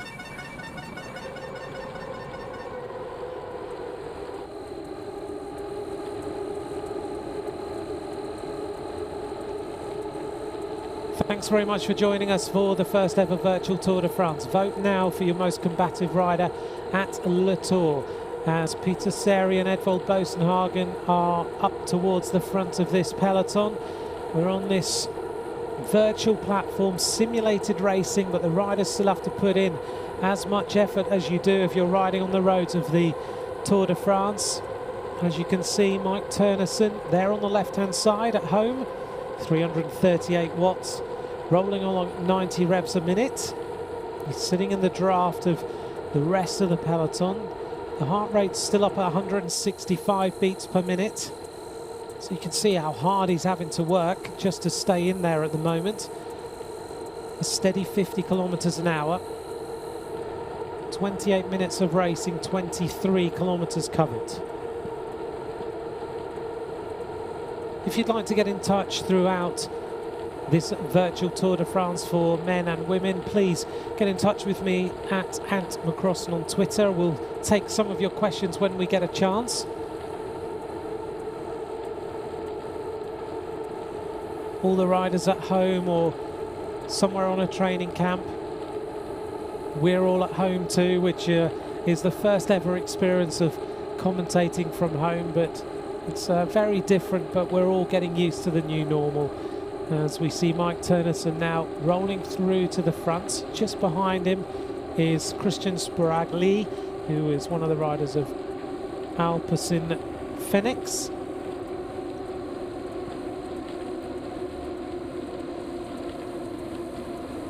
Well, let's hear now from the team director of Mike Turnesen about his thoughts before today's stage. Let's hear now from Adi Engels. Hi, I'm Adi Engels, Team Jumbo-Visma DS for the upcoming virtual Tour de France. Of course, we're really excited to be part of this race, although we also really look forward to do the real tour later this year. But this is a really nice alternative in July and a nice way for our riders to have some kind of competition. If you know our team, you know wherever we start, we always start to make the best of it, and that's no different in this race. And looking to the first stage, my pick would be Mike Teunissen. Of course, last year at the Tour, he won the first stage, took the yellow. He was going really strong in our own E-competition in May. And yeah, he's for sure one of my favorites. The team director of Jumbo-Visma, Adi Engels, who picks Mike Teunissen as a possible winner this afternoon. Well, he's already starting to show that he's in good form. Jumbo-Visma here with Mike Teunissen, Antoine Tolic, Owen Gellian and Olav Kuj. Sweeney now on the front.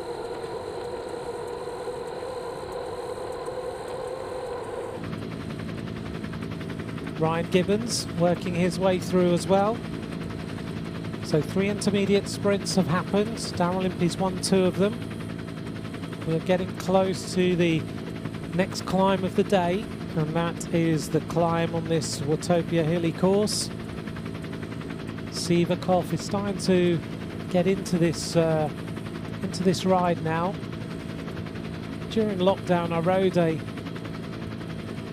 one afternoon when Pavel Sivakov was on this platform, and he was giving us a little bit of insight. He said he'd taken part in some races on the platform itself, but he hadn't managed to win one of them so far, and that was against the amateur riders on Zwift.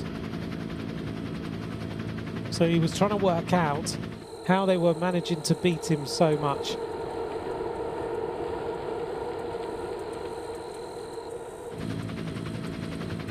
An attack now from Ben Gastower of Agi Dessert Mondial.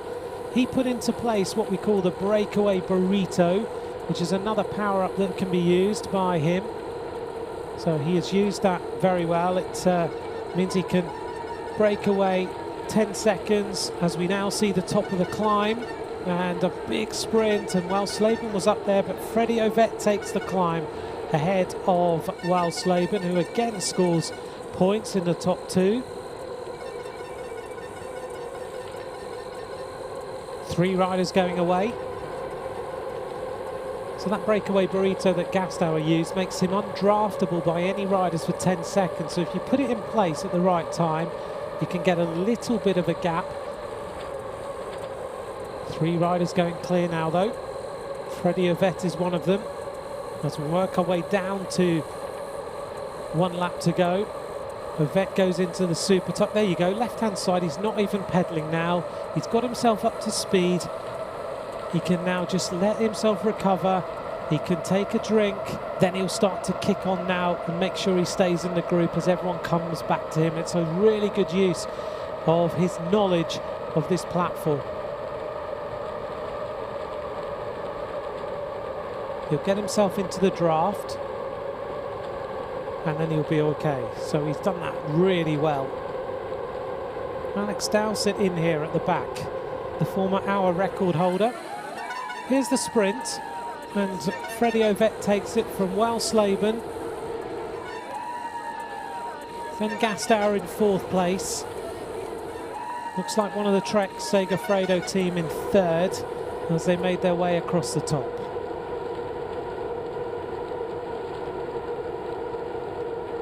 In fact, it was the Lotto Soudal rider, so it was Sweeney who took 3rd place that time. Ovett is starting to accumulate some points on the King of the Mountains. Through the line then, 1 lap of racing to go, 9.2 kilometers remain. Mateo Dalcin of the team of Rally is now on the front. Featherweights being ignited. Mathieu van der Poel is also up there. Don't forget to see who you think the most combative rider of the afternoon is. Go on Twitter @LeTour.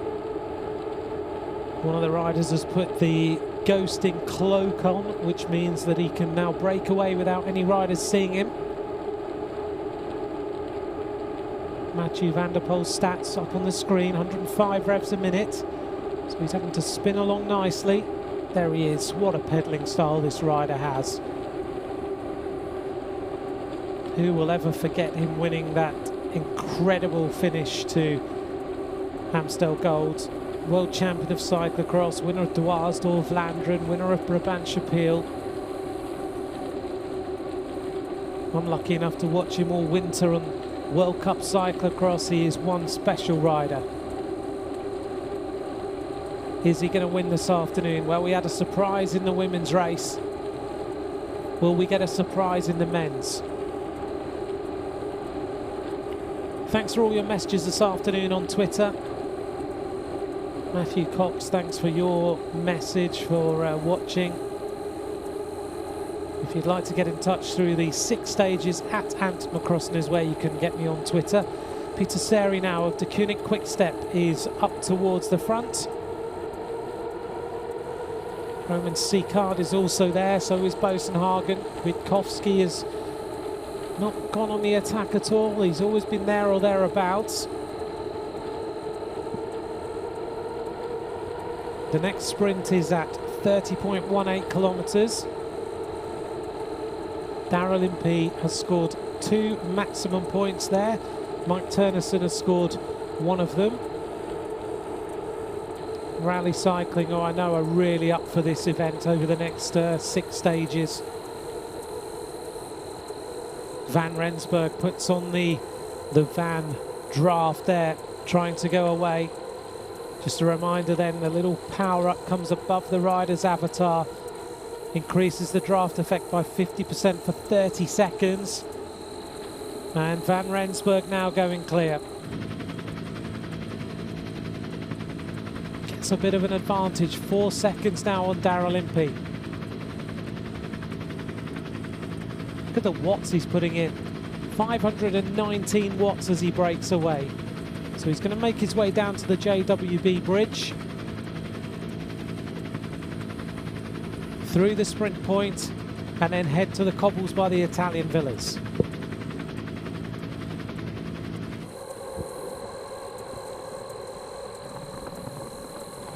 Heading to the final intermediate sprint. Van Rensburg, behind him 1 member of the Lotto Soudal team, but maximum points taken by Van Rensburg for the NTT squad. Sweeney of Lotto Soudal in 2nd place. Sweeney's had a great race so far.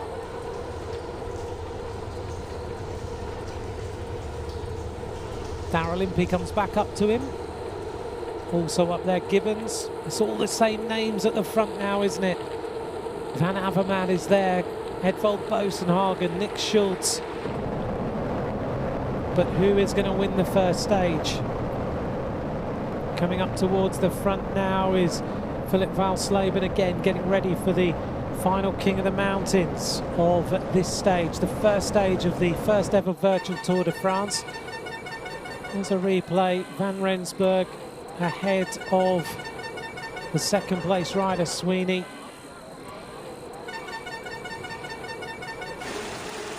And the peloton not too far behind, which has thinned out quite considerably now. We started with 92 riders. Van der Poel's got 2 teammates in here at the moment. Confirmation of sprint 4. Van Rensburg of NTT took it ahead of Sweeney, Van Avermaet, Impey and Ryan Mullen.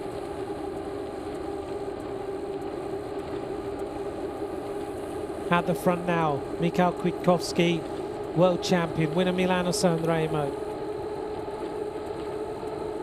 He's ridden over 4,500 kilometres nearly on Zwift. Also winner Strade Bianche.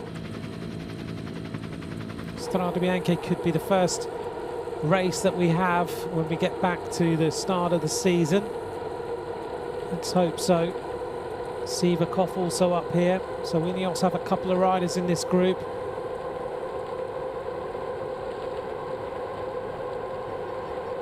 Also in here, Gorka Izagirre.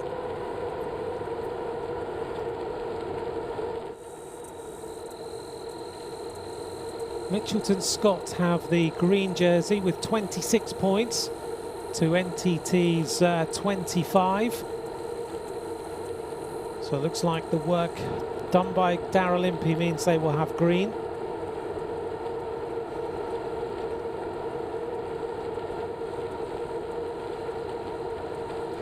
Now we've got to decide about the King of the Mountains. The final King of the Mountains point comes up at 34.91 kilometers covered. We've done 32.6. Now the outside for this afternoon could be Pierre-André Cote of Team Rally. Watch out for him. He's in the group, and I've noticed that he's been sitting towards the front of the group all of the race. 23 years of age. He's a very, very keen Zwifter. Really times his power-ups to the best possible effect. Finished second in the Tour for all stage 4. He doesn't have the power that some of these riders has, but he has the tactical awareness on Zwift. Edvald Boasson-Hagen working hard.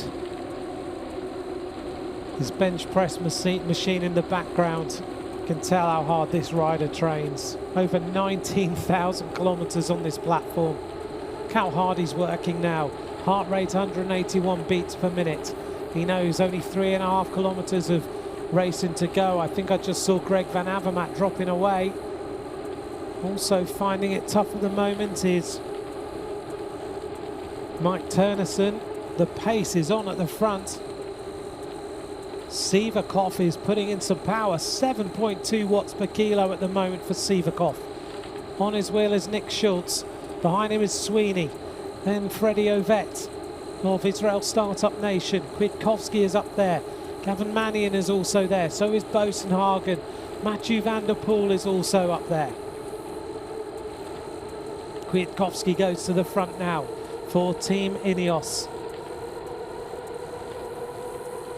So 42 minutes of racing, 33.9 kilometers already covered. We're only 3k from the finish. And here's the stats of the riders, the maximum power output of each of these teams in the first 25 kilometers. And look at that. Greg Van Avermaet's maximum power output in the first 25k, 939 watts.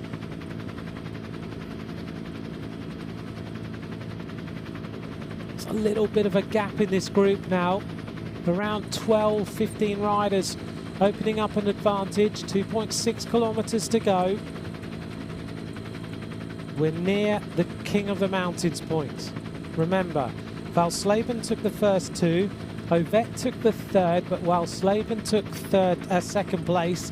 So now it's about whether Valsleben can secure some points here. It looks like he's a little bit further back. Has he got a power up to take him to the front? If you're just joining us now, this is the first ever stage of the first ever virtual Tour de France. We had a great women's race, and now we're getting close to the end of the men's. Combativity prize is Daryl Impey this afternoon. No surprises there. So Mitchelton Scott pick up the combativity as we make our way over the top of the climb. And it looked like an Alpecin Fenix rider may well have been right at the front. As Nick Schultz takes over. Only 1.7 kilometers to go. We get ourselves ready. Who's going to win the stage? Now it's all about how much you've got left and whether you've got any power-ups to use on the running. Remember, the aero power-up is really useful. The breakaway power-up could be useful. Lightweight as well. Into the super tuck. Just trying to get the legs feeling good for the final sprint. There are some power bike riders in here. Downhill, right over the top of the climb. Who took it? Looks to me like an Alpecin Fenix rider. Could have been Walsleben. We'll get confirmation of that in a moment. If he took it, then that means that he will have the King of the Mountains jersey for his squad. So it was Nick Schultz who took it for Mitchelton Scott, but Walsleben took second again. So judging just a quick reckoner in my head, Walsleben should have taken the King of the Mountains for his team. He's accumulated so many points. We're downhill. We're into the aero power up with Van Keersbroek of CCC. Behind him is Kwiatkowski. Bosenhagen is now up towards the front. A little bit of a move. Who's going to take it? A huge sprint now in towards the finish for Ryan Gibbons. Ryan Gibbons of Team NTT. Ryan Gibbons is the rider who takes the sprint there on the first stage of the virtual Tour de France. Ryan Gibbons of Team NTT. A huge sprint. We'll get confirmation in a moment that it was him, but that was such a big sprint by Ryan Gibbons. There he is.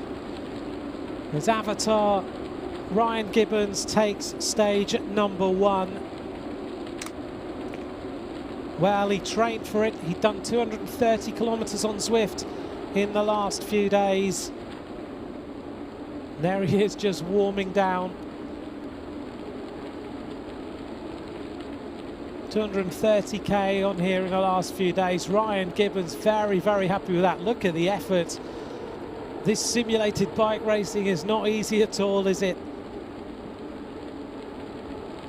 Well, he got that sprint absolutely right.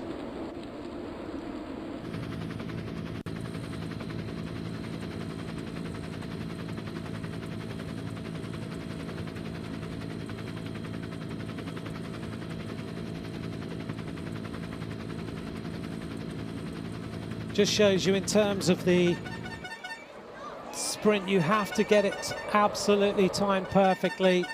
So Ryan Gibbons first across the line. I think he put a power up into play just as he came round that bend. Well, we'll hear from Ryan in a few moments' time. We had a great women's race, April Tacey taking that for Team Drops. And here is the classification. Ryan Gibbons takes the victory. I did mention the rider in second place, Pierre-André Cote of Team Rally in second, Nick Schultz in third for Mitchelton Scott, Mathieu van der Poel in fourth for Alpecin Phoenix, and then it was Freddy Ovett and Edvald Bosenhagen. It's all going to come down to, remember, the points, because Ryan Gibbons has got 50 points for that win, and then his team combining to give them the yellow jersey, if that's at all possible. It's a team competition for yellow, but there's no doubt about the stage winner. Here's the run in towards the finish.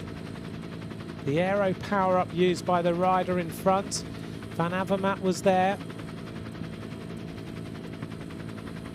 Kwiatkowski was in second place. Van Kiersbroek tried to break away.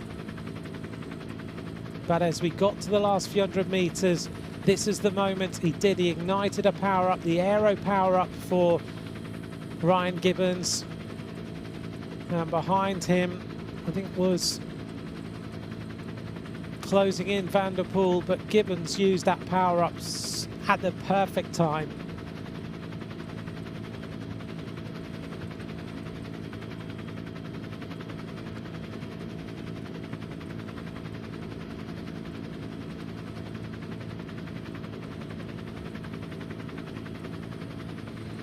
Daryl Impey then the most combative rider of the day.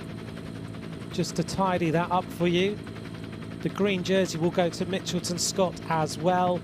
And the King of the Mountains, by my working out, I think will go to the team of Alpecin Phoenix. So I guess it will either go onto the shoulders of Wals Laban or the shoulders of Mathieu van der Poel, because remember, it's all about the team classification on points.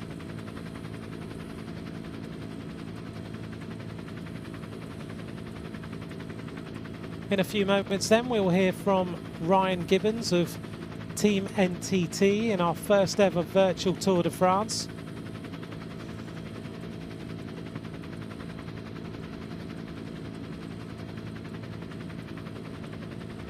Let us know what you thought about today's stages for the men and women. We'll be back tomorrow, of course, with stage number 2, which again is on Witopia. And then we move into the French stages next weekend.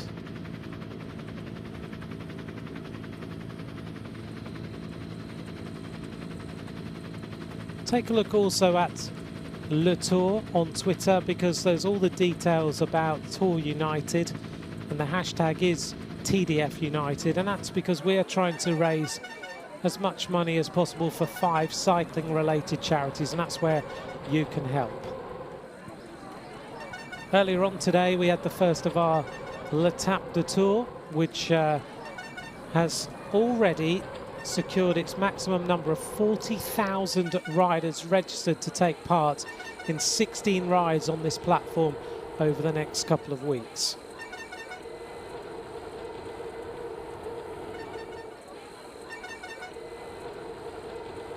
Some replays then of the King of the Mountains points. And of course, Darrell Impey securing lots of points early on for team of Mitchelton Scott.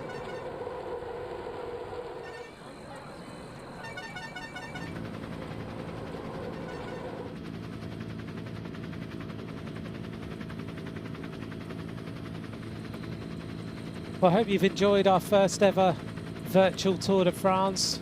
Simulated racing, which, as you can see from the cameras we've had on all the riders across the world, wherever they are, being at home and riding this event, this is not easy at all.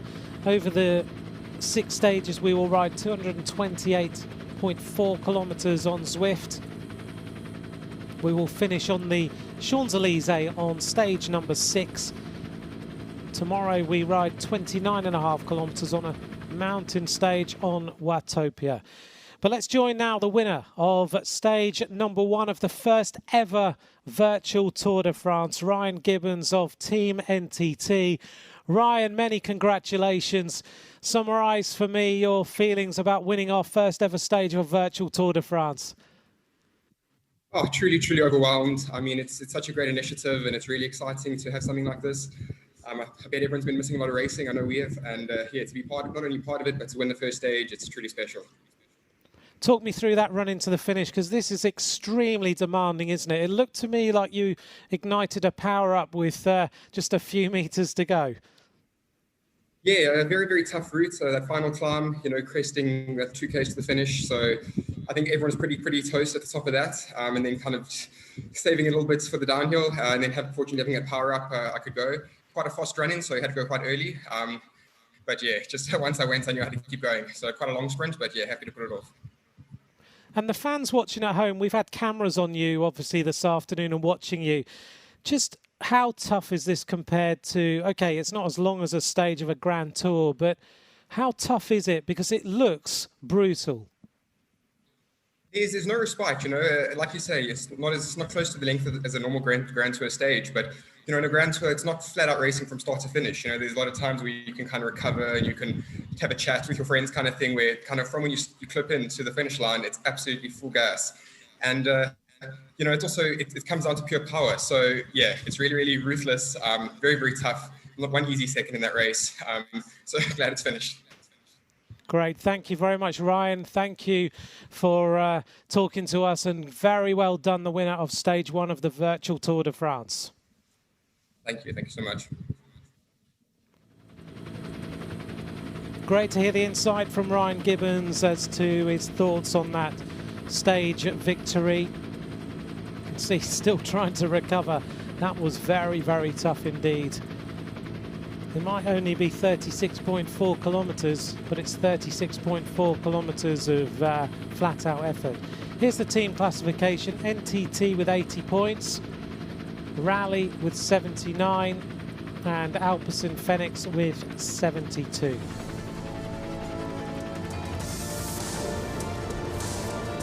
So the fanfare of the Tour de France, as always, that we get that buzz from, fades in the background, and NTT have the stage winner of this year's race.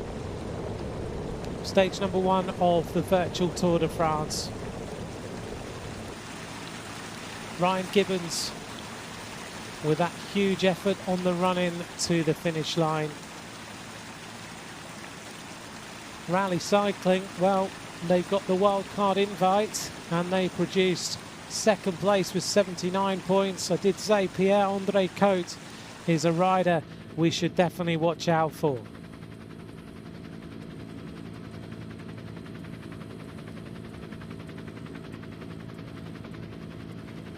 Ryan Gibbons then will recover, but I'm sure Team NTT, the African team, will be extremely pleased with that performance today. They had so much involvement in the action. There's a confirmation of the points classification. So because of the finish line, NTT also take the green jersey. Mitchelton Scott second actually, and CCC in third place. So the green jersey will go to the team of NTT, and their team captain will wear that tomorrow.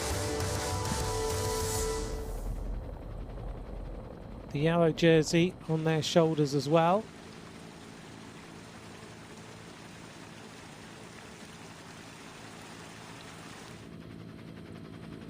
Mitchelton Scott in second place, so the points accumulated at the finish means that the green jersey will go onto their shoulders. Well, thank you very much to all of you for joining us for the first ever virtual Tour de France. Don't forget, join us tomorrow for stage number 2, 29.5 kilometers here on Witopia. Bye for now.